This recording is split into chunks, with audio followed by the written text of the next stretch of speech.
You see some people do really well and you're like, oh shit. And then you see some people, oh, so bad. And you're like, well, I can fucking do that. That's easy. Yeah. And then you find out it's not that easy, but there's always a bottom tier that you're like, okay, I'm above the bottom tier. Like, I'm good. It's fine. Everything's fine.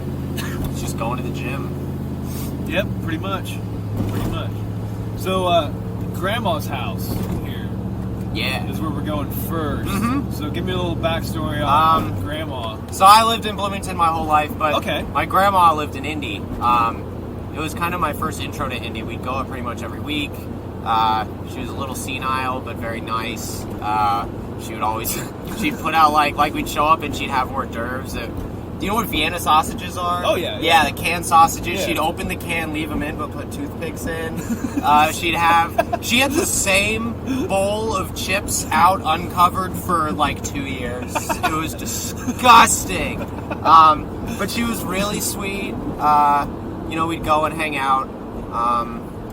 And it was, most of my family lives other places. My dad's from North Carolina. My mom's from Wisconsin. So I'm not really close to most of my relatives. I see them like once a year, okay, and it's fine, but most of the time I saw them I was like a kid, and you don't really get to know people when you're like 13, 14, you're a fucking kid.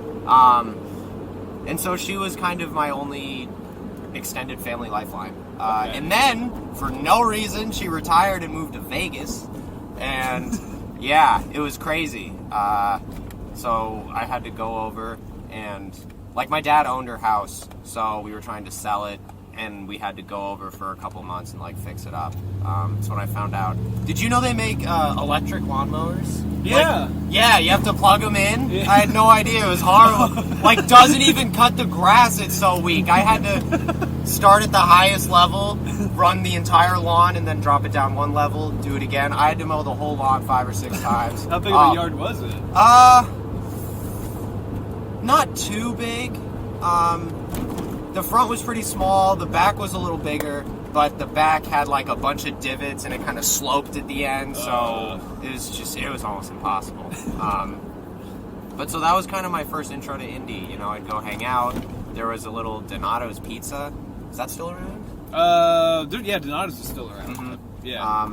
We would go there. She would, my parents would go on, I don't know, date night. I don't know what they did. Probably see a movie and fuck or whatever. Oh. I don't know what they do, but smoke weed maybe. I wish. Oh my god, I've been trying to get them to smoke, but they're both lawyers, so they're like, well, when it's legal in Indiana, I'm like, it's never going to be legal in Indiana. We're going to be one of the last places that's going to legalize it. It's like, yeah, when it has to go federal for us to be like, oh, okay, yeah. And even when it does, fucking whoever Greg Pence, if he's, I don't even know who our governor is. I don't pay Eric Holcomb. Oh, there we go. I think there's like a bill that showed up on his desk. He's like, I like it, I'm okay with it, but there's like too many. He's like, I got more questions than I got answers out of this. So he's like, he denied it for that. He's like, bring it back. And what sucks is, like, when you have like a bunch of stoners trying to write something into law, yeah, it's like it's not going to get done. It's like, well, back to the drawing board, and then they go back and they play like Uno and eat Doritos. Studies show that weed is dope. Yep. It's like, that's not enough info for me. But like, what info do they need? I don't know. I don't know. It's we just now got our alcohol sales on Sunday, which that tells you anything. Mm-hmm. Indiana. So you've always been in Indiana, haven't you? Yeah. So you've seen the shit show from the get go. Okay. Yeah. Also, interesting fact: my dad, he wrote the brief for the Supreme Court for the wine shipment on Sundays. Oh. Someone. He didn't really take a lot of cases, but he's a wino. I don't know what, the pretentious. They asked for a bottle of wine and then they put no, he's a sipper, but he does the whole like pour the wine in the glass, stir it around, sniff it, air it out, take a sip, and then go like, well, this isn't a 2014, send it back, that kind of... Oh, jeez. So we did a lot of cases surrounding wine, but it was mostly small stuff. And then a client sued, I think it was the state of Michigan, for not shipping wine on Sundays.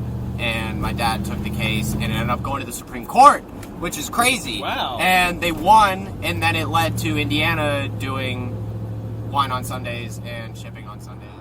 So Grandma was senile with 2-year-old bowl of chips. She used to feed the squirrels in her backyard.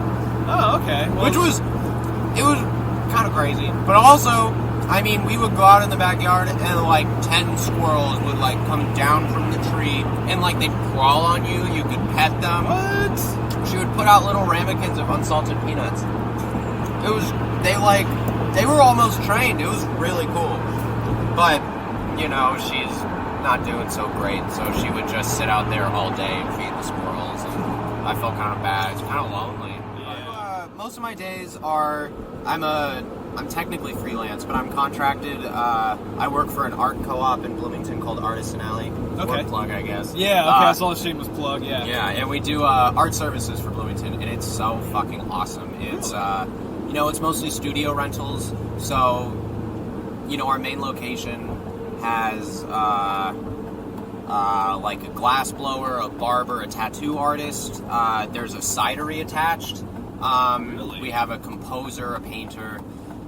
So anyone who's like, I need an office for my art, we have that. But the rest of our work is putting on events, sponsoring other art communities, kind of just giving artists a platform to showcase their stuff. Cool. So like I'm trying to put together a stand-up showcase at some point through one of our locations. We have we do a gallery every month, there's a thing in Bloomington called Gallery Walk, and a bunch of different places will like showcase professional artists' stuff, and we're like the last stop on it. Okay. But so there's like a big space, probably 500 square feet, and I want to like set up a little stage in there and do some sort of show. And it's just a very cool, I don't know, it shows that you can actually have a career in the arts. And Yeah, I've seen, yeah. you know, we have one of the people at our main location is a YouTuber who recreates Harry Potter memorabilia and then Ooh. sells it.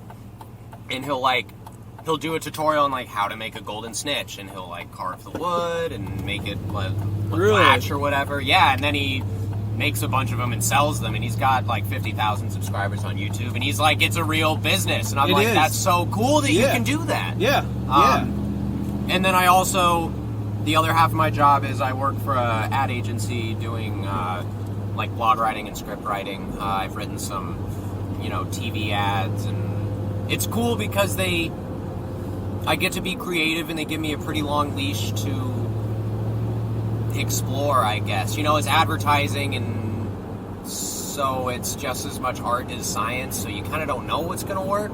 So, you know, we had a place called Storage Express. They probably have Storage Express up here, just storage units. Okay. Well, probably there's several. Yeah. And they hired us to make TV ads, and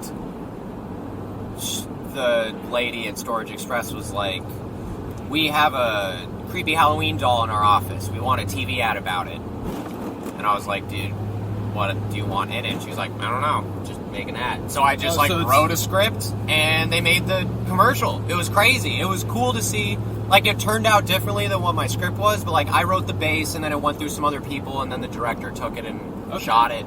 And it was like, wow, I can't believe I'm getting paid for this. You know what I mean? Wow. And the pay sucks, but it's... But you're still getting paid. Yeah, I'm getting paid for it. And it, you know, frees me up. I do that about 6 hours a day, and then I'll go write for an hour, and then I'll, like, hit a gym and go to a mic. And it's a busy schedule, but, you know, like, when I leave here, I'm going to go work for a few hours. Okay. It's nice that it just gives me the flexibility to kind of work on my own schedule and fit it around comedy. This is like Irvington area.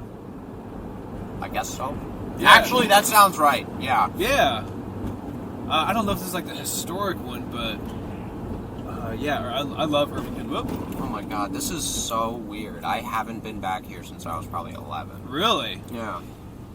You know, I pretty much only come up to Indy for open mics, so I never really just kind of meander down this way. Okay. But we're close. I remember that road right there. It was a big park. My dad and I would throw the football around. Which one? It's it's on the left here. Yeah, it's so on you haven't the been here since you're 11. Yeah. It's one of these. It might be this 53, 51. That's 53, 57. So 40. Oh, great. Does it just not exist anymore? 53, 15.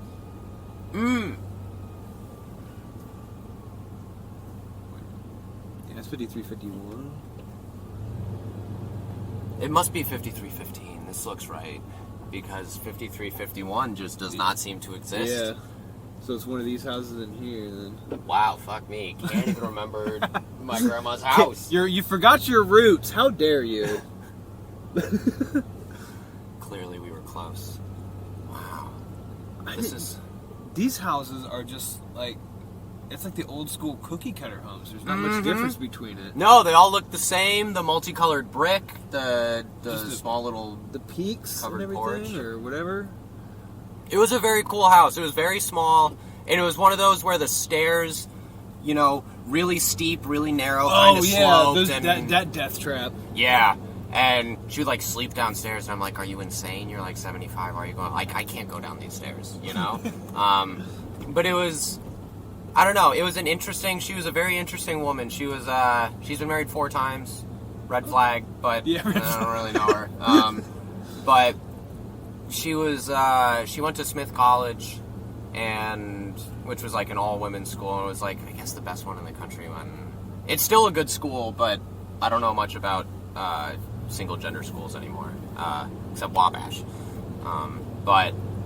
What, is Wabash all women's or is it's all men's school in Indiana? Yeah. Oh, okay. You've never heard of Wabash? Oh yeah. I'm not far from. I didn't grow up far from the Wabash because Huntington's close by, and I grew up in outside of Logansport. Oh, okay. Yeah, that's not too far. Yeah. Wow, we used to walk up and down the street with her. That was her. She would do dance classes and then come back, and we would walk up and down the street and. She'd walk her cat, which is, I guess cats need walks. I don't know. She would it wasn't even a real leash. She would just tie a string around her neck and then walk with her. And thought it was normal. Very interesting lady. She was a fascinating person. She was very smart. Dropped out of college when she had my dad's sister. And she was married to his name was Charles Tanford. He was a scientist who did his research was on he coined the term the hydrophobic effect, which is when you pour water into a cup and then it goes over the top and it kind of has that bevel to it. Yeah, because of the hydrogen and oxygen attraction is so strong that even when there's a slope or when you pour water on a sloping table and it all goes down together, he coined the term for that. And there's also some opposite term that I don't remember, but then he married one of the people who did the study with him, and they got divorced, and then my dad became... I never took classes that felt interesting. I was always bored, and I was a politics major in college, and I wanted to do creative writing, and I didn't get into the program the first time because it was really competitive, and my advisor was your stuff is fine, apply again, you'll probably get in. One of the things they care about is that you're serious about it, and it felt like bombing on stage times 1,000. It was the first time I'd really faced rejection, I suppose, and so I just chickened out and switched to a different major, and I hated it. I just didn't get anything out of it, and kind of spent 4 years in college. I was an athlete, so I ran, but academically I didn't really do anything. And now I'm fucking doing stand-up. What the hell are you doing? You know the light's green, right? Everybody else is going. What's he looking for? Oh, jeez. Of course. That is such a passive-aggressive... Yours. Why do you wave like that? Yeah. You don't have your flashers on or anything? She's just smoking a cig. She's got her flashers on. I can see one on the front. Just one? Yeah. She's got a flasher her on. car, clearly her car's not doing great, so I guess that checks out. Great, now I'm behind the Ford truck that burns more oil than gas. Great. right. So next we're going to Liberty Street. So Yeah, cool. This is your first introduction to indie comedy. Really, well, I mean, besides college, like once I graduated, I was like, I want to keep doing comedy. You know, I did sketch comedy and some improv in college, so I wanted to keep doing that. So I started taking classes up on Liberty Street, and they were so fun, but you gotta pay. Like, you really have to pay. It was like $300 for 8 classes. And, Really? Yeah. Huh. And it just wasn't... I was like, I can't. You know, I'm making $10 an hour. I can't do this. Yeah. And... Oh, you get financial aid for that. Yeah. It was fun, though. I met some really fun people, and I liked... You know, stand-up's a little egotistical. You're up there by yourself on stage telling jokes. And improv wasn't about telling jokes. It was like acting and being characters and listening to your partners. Yeah. And it was a team. And I really enjoyed that. Except when your teammates suck, because then you're left out to dry. But, like, for the most part, we were all about the same level. And it just felt... I didn't feel this need to try to be funny. It was just listen to what they say and go with it. And it was a cool intellectual exercise, you know, you really had to be quick to keep the scene going, stay in character, and everything someone says is now what's true in the scene. And Completely different animal from stand-up. absolutely. And as such, the people who do, you know, stand-up, there are a lot of people who are, you know, stand-ups I've met have been so nice and supportive, but they're also a little narcissistic, and you know, you hang out with comics, they're all trying to one-up each other, and that happens some in improv, but it's mostly like theater-y kids, and it was just like a different vibe. But I really loved it, and it was kind of my first intro into comedy in the adult world, and I was like, I do want to keep trying this out and see where it goes. I saw someone die on Liberty Street. Yeah. Yeah, they put that in the notes. Oh, I was walking into rehearsal, and there was this homeless man who was kind of wobbling a little bit, and I was like, oh, he's probably drunk, like, been there. And then he just fucking collapsed and unresponsive. And I was like 20 feet away and was just looking, and I'm like, oh my God. And there were like 10 of us around all looking at each other like, what do we do? And so... someone who was not me went up and like checked his pulse and was like, oh my God, and then called 911, and then I went into improv, and I told everyone, and we went back outside, and they were like loading him into the ambulance, and he was still unresponsive. Oh yeah, he just fucking died. It was crazy. Wow. So is this it right here? No, it's at a... It says it's around here somewhere. What if we can just like this... looks like Liberty Street. It's next to, and there's also the Liberty Street Comedy Open Mic, which I go to on Thursdays. Is that the other one, or? Yeah, that was the other comedy thing. This has just been a very comedy-associated street for me. Huh. This whole street right here? Or just like... Liberty Street? It's just one specific section, but... I have no idea. I haven't been around here. I keep hearing everybody talk about it. I think Tommy Iyer, he hosts there a lot, I guess. Yeah, and if you're looking for mics, I mean, this is what? 15, 20 minutes from your house? Yeah, that's not... It's a good mic to hit. The crowd's not usually great. It's comics who aren't really laughing super... It's a little bit like 1949 in that respect, except just like indie comics instead of Beach Grove comics. But it's really fun. It's a good room. There's a good mic. Well, let's drive around then. Yeah, let's do it. Let's explore. Yeah. I've never been on most of the rest of the street. My girlfriend lives near here, so there are a lot of bars and restaurants, and we'll kind of wander around. And it's probably the spot in Indy I hang out the most currently, because I pretty much only come up for mics. So, oh, sick! I just noticed the tapestry. Oh yeah, thank you. Hiding some in the back. Yeah, a couple bodies. You know, whatever. So it goes. No, you're fine. This is interesting. This is Liberty Street. This is Liberty Street. Wow. Okay, so I can't go that way. This is what happens when you ask a Bloomington person to pick their favorite indie spots. That's all right. One of these days I'll get to know downtown very well. Mm-hmm. It's the closest I feel to doing real stand-up. You know, I'll drive up with another Bloomington comic. It's like we're going on the road.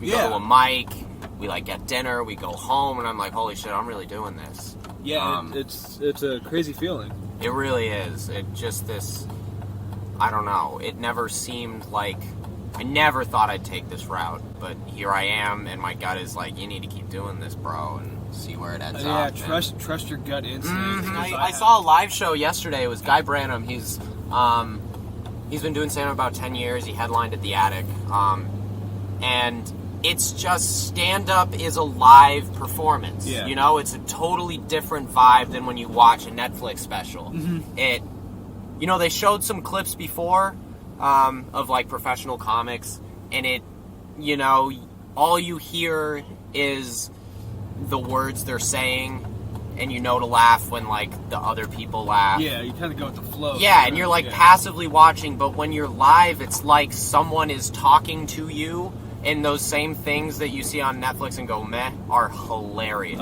Because it's like someone's just casually having a conversation with you and saying really funny shit for an hour. And it's just stand-up is meant to be seen and experienced in person, and so it's hard to get it to translate to video. Yeah, I see that. A lot of comics say that too. Let's see. I think I'm completely... And it makes sense. Like, I'll do a joke that works really well on stage, and then I'll, like, listen to the audio, which, A, I'm watching myself, which probably takes some of the humor out of it. But also, it's like, this just feels different when it's on the screen. It feels less funny, and it's easier to go, well, that sucks. I have a hard time watching myself. Like, oof. How do you go back and, like, watch... I mean, do you record sets? Do you watch, or do you just kind of go? I do both. I do both, and it's kind of painful. So painful. So yeah. So painful. I have to have like a couple drinks and everything just get loosened up. Goes badly. You have a few more drinks. Yeah. Like, ooh, I didn't think I did that bad. Yeah. And I did. Yeah, that's the thing too. Is that when you're on stage, the laughs feel louder. At least for me, like I hear a laugh and I'm like, that's a pretty big laugh. And then I see it on video, I'm like, that's it? That was the laugh? Like, that's not that big at all. This joke kind of sucks. And but you rewrite your jokes too, don't you? Oh yeah. Okay. Yeah. I mean, my usual system is I'll write a joke out. I'll do it 2 times on stage, watch the video, and then I go, okay, these parts were punchy. This tag really worked. The whole first half, nobody laughed. And it's like, I still think there's funny in there, but I have to phrase it in a different way. Yeah. And so I'll start rewriting, and then I'll have a new idea, like, oh, I can go this direction too. And so then I'll write that out, I'll do the joke on stage, and it's this constant noting where the laughs are, noting where the laughs aren't, and then changing the parts where people aren't laughing until I get it to where they laugh. Yeah. Or, if I rework it, you know, I did a joke about... you probably saw me do it in 1949 about in college. My girlfriend was black and I said the N-word, and I tried doing a bit about that, and I still think there's funny in there, but I couldn't find it. I couldn't get it. The first time I did it on stage, it worked decently well, and I was like, that's a really good sign, because decently well the first time for me usually means by the time I'm done editing this bit and reworking it and thinking about it for a couple weeks, like, it's going to be a really good bit. And it went sideways. It never got better. And I was like, I can't be the white comic that does bits about the N-word that aren't funny. Like, that's not what I want to be. Then you got to have, like, it's got to be funny. Yeah. And it wasn't, I worked really hard to make it not a racist bit. You know, I talked a lot about my privilege and stuff like that, and how it is kind of a normal process of learning about your privileges, fucking up, and having people be like, wow, you're a racist piece of shit. And then reevaluating, being like, all right, they're right. And then you learn. And I think it's very kind of universal, but it was just like, this bit's just not funny, I guess, and it's not worth keeping it for now. And I kind of put it on the back burner, and I'm like, when I'm a better comic, I'll go back and edit this and try to make it work. But it's hard. Sometimes I come up with an idea, and I just know, I'm like, this is funny, this is gonna work. And then after a few weeks, it's there. Sometimes I have an idea, and I'm like, this is stupid. This is so stupid. And then people laugh. Sometimes I have a bit where I'm like, oh, this is gonna be great. and it just tanks, and no one thinks it's funny, and it's like, all right, well, whatever. I hate that where I'm just like, I'm laughing at my head, writing it down. Oh my like, god, yeah, this is gonna be. I know. I'm like, I'm a fucking comedy genius. Like, oh, no one's talked about poop on stage before, and then and you say it, huh? oh. Oh. And you really gotta sell it, even if it's not working. As soon as you start, like, if someone doesn't laugh at a tag and you give up, it's over. So you have to just be in the joke, and when it doesn't work, that's so hard. Because even you're on stage going, I know this isn't funny, but please let me try it. Yeah. Oh, it's hard. That's the other thing, is improv is a lot easier than stand-up in that respect, because, you know, improv is not easy, but I never felt the pressure to be funny, and it was like, I could still be I really enjoyed being like an alley-oop for someone else to say something funny. Oh, just trying to give the assist? Yeah. Okay. That was my strength in sketch writing, is that, you know, they have a thing called the game, which is like, what is funny about this scene? Like, what's going on, you know? I wrote a sketch where it was it was one of those, like, dates where they have an earpiece in and someone's sitting on the side telling them what to do. Oh, yeah, okay. But then they get to a point where the guy with the earpiece in doesn't know what to do. So he calls someone else in the restaurant on another earpiece to get advice, and it starts going around and everyone has an earpiece and they're all trying to help this guy. And it was like, that was the game, was that once, you know, it started off one way and then it switched, and it was, the funny thing in this scene is that, like, everyone has an earpiece and no one knows what's going on. And it was like, in improv, I was really good at picking up on, this is the thing, like, this is going to be the disconnect between the characters that makes this funny. But I'm not good at coming up with the funny thing, but I could advance the game and be a good character for someone who is funnier than me to say something funny. Okay. And then stand-up, it's just up there telling jokes, and man, if it goes bad, everyone hates you. And they're like, you're not funny at all. It's a weird thing we do. It's a weird thing. Don't ever talk shit about Subway to my face. Okay. I got that rewards card, baby. They never know what to do when I always, like, pretend that I don't really know what it is because I'm really uncomfortable by the fact that I have a Subway rewards card. So it's always like, I have this, like, rewards card, I guess, even though I use it, like, 3 times a day. And they never know what to do with it, because I guess no one uses the Subway rewards card, so they always kind of take it and look at it, and then they, like, swipe it and it doesn't work. And then I stand there for 5 minutes while the line builds up because I want my $2 discount. Oh. Eventually it works, but... What's the favorite sandwich from there? You have several? Usually I go... Yeah, it depends on my mood. If I'm like, I'm trying to be healthy right now, I'll do... So eating a loaf of bread is healthy now? Hell yeah. Okay. Carbs are good for you. I don't know what healthy means, but it's got some vegetables on there, so I'm like, this is better than I usually do. I'll do a foot-long turkey on whole wheat with spinach, tomato, green pepper, cucumber, and onion, and a thin line of spicy mustard. Because they always fucking just, like, put all their strength into squeezing the bottle and cover it. And I just loading it. They do, like, the fancy and I guess it's cake decoration from people who order, like, a meatball marinara with mayo. There's, like, pile on the mayo, and so they're used to that instead of some skinny little kid who's like, just a little tidbit, you know? Ever so slightly. I think my favorite straight-up sandwich is the chicken teriyaki, but I don't do the sweet onion sauce because it's too sweet. My least favorite, I've never had that, like, whatever, veggie soy patty because, yeah. No, there's a line. There's a line. I like eating healthy and stuff, but there's, like, no. Yeah, I'm not gonna. I'm not gonna be miserable to eat healthy. I'm not gonna be that. I eat healthy, but I'm not gonna be that asshole that brings, like, the buffalo chicken cauliflower to the party. Like, check it out, gang. Yeah. Carb free. Brought a veggie medley, and it's like, why were you even invited? Nobody wants that. Although I will say, when I see those, I always grab the carrots. Always. Oh, okay, yeah. I love raw carrots, and they're so easy. You just kind of stick your hand in. No one else is touching the vegetable plate, so I just kind of take everything and have a good time. Wow. Yeah, it was cool. My grandma actually came to see me run here once. Oh. And I got dead last in my heat. Absolute dead last. It was 7th and 8th graders running together, and I was even smaller, relatively speaking, in 7th grade than I was as a senior in high school. And I mean, I went up to her after the race, and I was really sad. I was a very emotional athlete. I cried a lot. One time in college, I punched a wall. And so I was, like, crying and really sad, and she was like, "You did great, honey." And I was like, "Grandma, I got dead last." And she was like, "Well, then why the fuck are you doing this?" Do you ever get, like, people like, "Hey, that was a good setup on stage" when you're done? You ever get people that compliment you? That's cool. Yeah. That's a good feeling, yeah.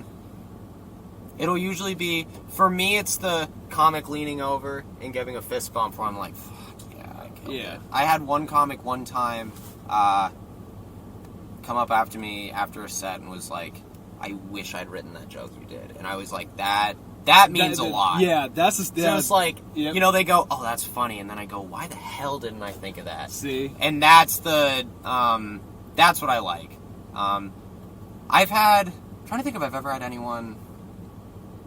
I've never had anyone say anything negative to me after a set, although there was that one time at 1949 where I mentioned on stage that I was agnostic, and this old lady from the back, I sat down and she comes up and she was like, "Do you really not believe in God?" And I was like, "Oh no." This is going to open up a whole can of worms. And I was like, "Oh, I'm agnostic. I don't really know. I'm, you know, trying to search for meaning. Don't really know where it's going to come." And just have questions. Yeah, she launched into this tirade about how she said at one point, she was like, "You know, without Jesus, you're spiraling into blackness, and I'm gonna watch you fall." And I was like, "Yo, what is happening?" There were a couple comics sitting around who all turned and were like looking at us, and I was like, "This is mortifying." She said, she was like, "God has a sense of humor. All you have to do is ask." And she ranted for a few minutes, and then she was like, "You're funny, but you need Jesus." And then she left. Come on for your next comic. This is James Tanford.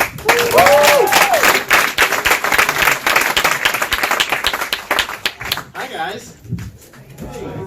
You know, you really should check out the farmers market. They have some great grass-fed cocaine that really hits the spot. It's off to a good start, huh? I'm doing well. Started wearing tank tops recently. I like them. I feel good about myself. I feel confident when I wear them, which, for you ladies out there, that's a red flag. That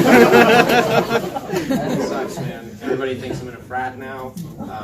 I was at Upstairs Bar recently, and 2 separate times, a college dude came up to me and was like, "Yo, bro, you sell Xanax?" Nah, bro, but I got some sleepy time tea in my Prius. Get all right hours, playa. Something about tank tops. I don't know what it is, but I don't know much. You know, I'm young and I see stuff in the world every day that I just don't understand. I mean, today I pooped a candy wrapper. Never done that before. It's crazy. I looked it up, and you know, it's supposed to take a day or two to pass stuff like that, but I don't know. It was a peanut butter Snickers, which, yeah, they stopped making it in 2010. No answers? I don't know. I wish I had healthy poops. I don't really know what that looks like, but I do know it's not 7 runny ones a day.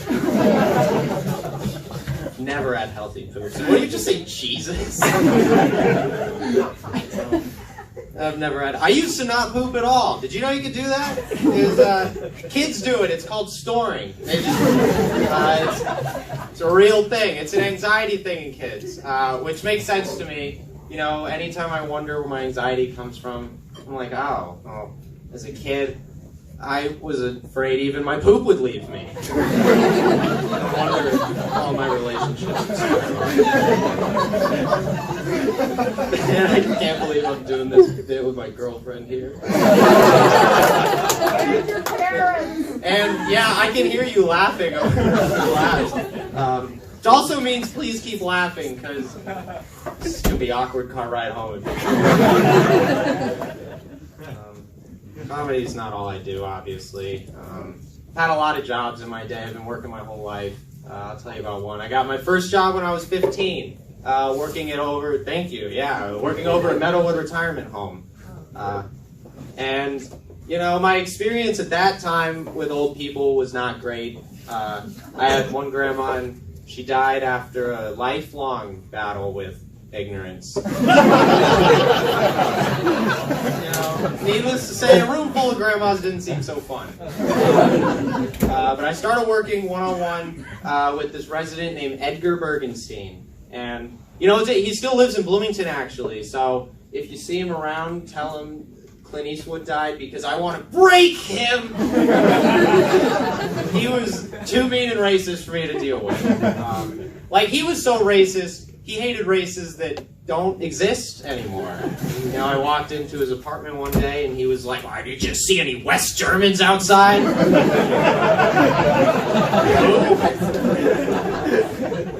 No filter, just the meanest thoughts you can have. We were eating dinner in his apartment one night, and he looked up and he was like, "Nobody fucks you because your teeth are too big." It's like, nobody fucks me because that's called rape. I'm 15.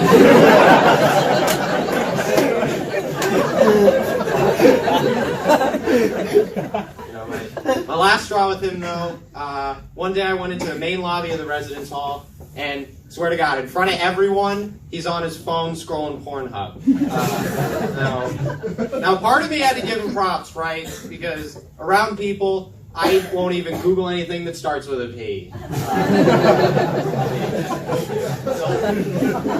I'll be sitting on my laptop, and my friend will be like, "Hey, check out my Pinterest." No! Start typing it out. P.I. And he's like, "What's pinchmypenis.com?"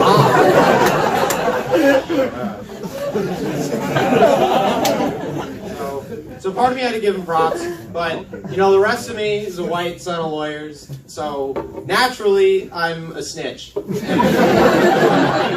Emailed the director of dining services, and he was very gracious that I snitched. And to thank me, he bought me some candy. It was an entire bag of peanut butter Snickers. And apparently, I ate that shit whole. All right. Oh my God, this is really tall. I think it's perfect for Dan.